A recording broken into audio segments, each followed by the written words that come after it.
तो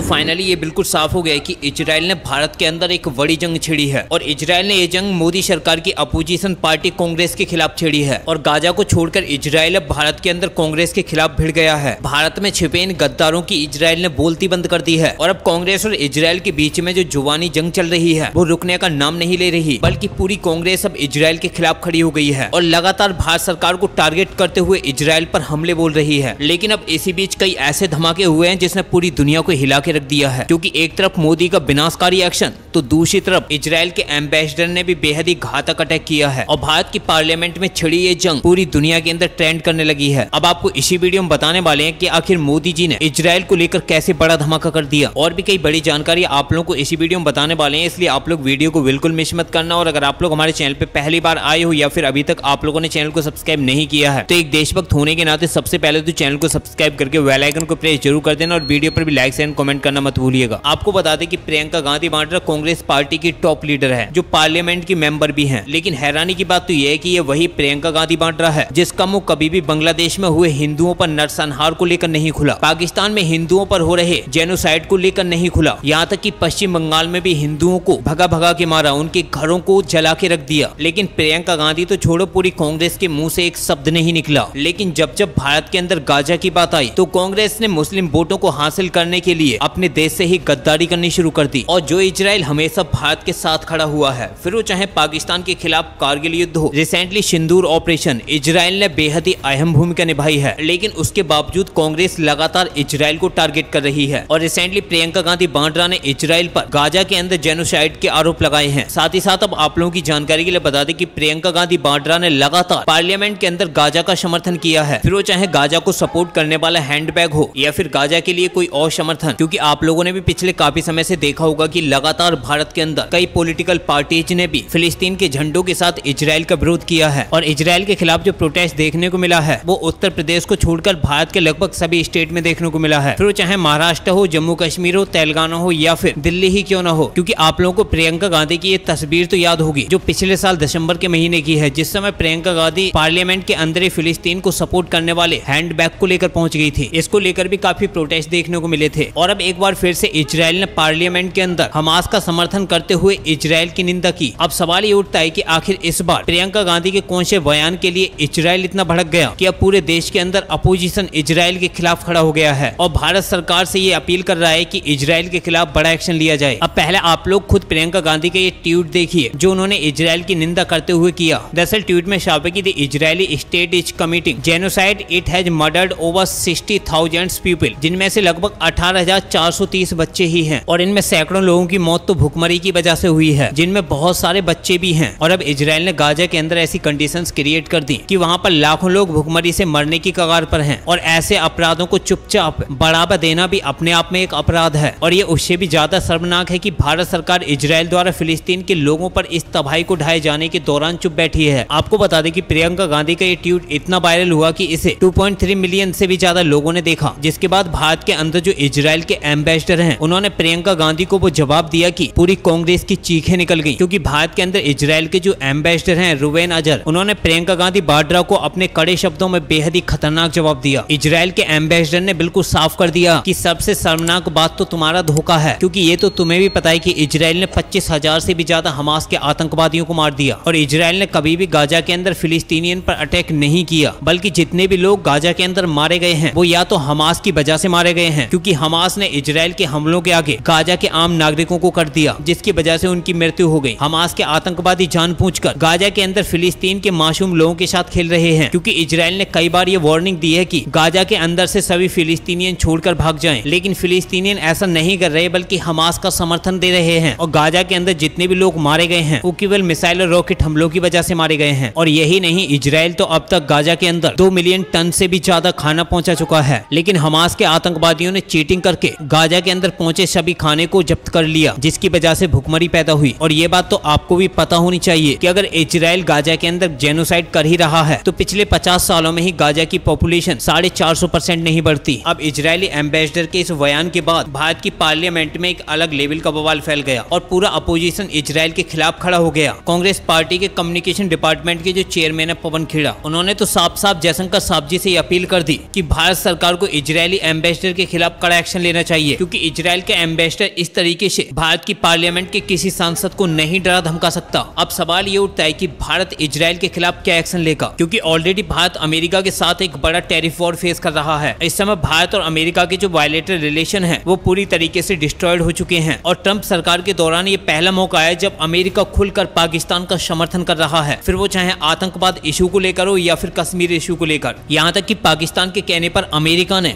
BLA यानी कि बलूचिस्तान लिबरेशन आर्मी को भी ग्लोबल टेररिस्ट घोषित कर दिया, जो चाइना और भिखारी पाकिस्तान के लिए बड़ी जीत और भारत के लिए बड़ी हार है, क्योंकि BLA पाकिस्तान के अंदर वो समूह है जो खुलकर भारत का समर्थन करता है और भारत के साथ खड़ा रहता है। और यही नहीं, जिस तरीके से अमेरिका बार बार भिखारी पाकिस्तान के आर्मी चीफ आसिम मुनीर को बुला रहा है, डोनाल्ड ट्रंप खुद आसिम मुनीर के साथ डिनर कर रहे हैं। यहाँ तक कि US आर्मी के जो आर्मी चीफ हैं वो भी पाकिस्तानी आर्मी चीफ आसिम मुनीर के साथ बायलैटरल मीटिंग कर रहे हैं। आसिम मुनीर को जमकर अमेरिका के अंदर बोलने का मौका दिया जा रहा है। आसिम मुनीर अमेरिका से भारत को मिसाइल अटैक की धमकियां देता है। अब सवाल ये उठता है कि आखिर इजराइल के केस में भारत चुप क्यों है, क्योंकि रिसेंटली डेज में जिस तरीके से इजराइल ने गाजा के अंदर एक बड़ा ऑपरेशन लॉन्च किया है उसको लेकर इजराइल काफी प्रेशर में है, क्योंकि इस समय अरब के देशों के साथ साथ अब यूरोपियन देश भी इजराइल का हर मंच पर कंडेम कर रहे हैं, फिर वो चाहे फ्रांस हो, UK हो, जर्मनी हो, कनाडा हो, ऑस्ट्रेलिया हो। हाल के ऑस्ट्रेलिया को यूरोपियन कंट्री नहीं है लेकिन स्ट्रेटेजिकली एक महत्वपूर्ण कंट्री है, क्योंकि ऑस्ट्रेलिया के अमेरिका के साथ भी काफी अच्छे रिलेशन है, क्योंकि पूरी दुनिया के अंदर इस समय इजराइल के साथ केवल अमेरिका खड़ा है और इजराइल के साथ अगर कोई दूसरा देश खड़ा है तो वो है सिर्फ भारत। अब तक भारत भी इजराइल के केस में खुलकर इजराइल के साथ खड़ा हुआ है, क्योंकि इजराइल भारत का काफी महत्वपूर्ण डिफेंस पार्टनर है और इजराइल की लगभग सभी डिफेंस कंपनियां भारत की जो डिफेंस कंपनियां उनके साथ कोलैबोरेट कर चुकी हैं और भारतीय सेना के साथ साथ पूरी दुनिया को हथियार प्रोवाइड कर पा रही है। और इसका जीता जागता एग्जाम्पल आप लोगों ने देखा था कि खुद इजराइल के जो प्रधानमंत्री हैं बेंजामिन नेतन्याहू, उन्होंने भी एक बड़ा स्टेटमेंट देते हुए बिल्कुल साफ कर दिया कि रिसेंटली भारत और पाकिस्तान के बीच में जो युद्ध हुआ था, इजराइल ने इस युद्ध के दौरान जमकर हथियारों की सप्लाई की थी और भारत ने और इजराइल ने भी जम के सिंदूर ऑपरेशन के दौरान इजराइल के वेपन्स का इस्तेमाल किया, जिससे कि बेंजामिन नेतन्याहू ने भारत के लिए साफ संदेश भेज दिया कि भारत और इजराइल की जो रिलेशन है वो काफी स्ट्रॉन्ग है। क्योंकि यहाँ पर आप लोग देखोगे कि पूरी दुनिया भर के देश इजराइल के अगेंस्ट में खड़े हैं और इजराइल की निंदा कर रहे हैं। यहाँ तक कि कई देशों ने तो ये तक कह दिया कि वो इजराइल को हथियार सप्लाई नहीं करेंगे। वैसे तो इजराइल को यूरोपीय देशों के हथियारों की जरूरत भी नहीं है, क्योंकि इजराइल को पता है कि उसका सबसे बड़ा डिफेंस पार्टनर भारत अभी भी तैयार है, क्योंकि इजराइल की बड़ी बड़ी कंपनियां भारत में इन्वेस्टमेंट कर चुकी हैं जो भारत से इजराइल को हथियार भी सप्लाई कर सकती हैं। और आने वाले समय में आप लोगों को देखने को मिलेगा कि इजराइल और ईरान के बीच में लार्ज स्केल पर वॉर शुरू हो सकता है, क्योंकि इजराइल जब तक ईरान की न्यूक्लियर साइट्स को पूरी तरीके से डिस्ट्रॉय नहीं कर देता तब तक इजराइल शांति से नहीं बैठेगा। बेशक डोनाल्ड ट्रंप ने इजराइल और ईरान के बीच में सीज फायर करके खुद को एक शांति दूत के रूप में स्थापित कर दिया हो, लेकिन इजराइल ईरान के केस में कभी भी चुप नहीं बैठने वाला। अब ईरान और इजराइल के केसेस में भारत पर एक बड़ा जियोपॉलिटिकल प्रेशर आ सकता है। उस केसेस में देखना हो कि भारत इजराइल को किस तरीके से ट्रीट करता है, लेकिन अभी तक ये साफ है कि भारत इजराइल के खिलाफ कोई भी बड़ा स्टेटमेंट नहीं देने वाला, क्योंकि इजराइल और भारत की जो रिलेशन है वो काफी स्ट्रॉन्ग है। अब आप लोग कमेंट बॉक्स में जरूर बताना कि भारत इजराइल को लेकर सही कर रहा है या फिर गलत। फिलहाल इस वीडियो में इतना ही, मिलते हैं एक नई वीडियो के साथ, तब तक के लिए जय हिंद जय भारत।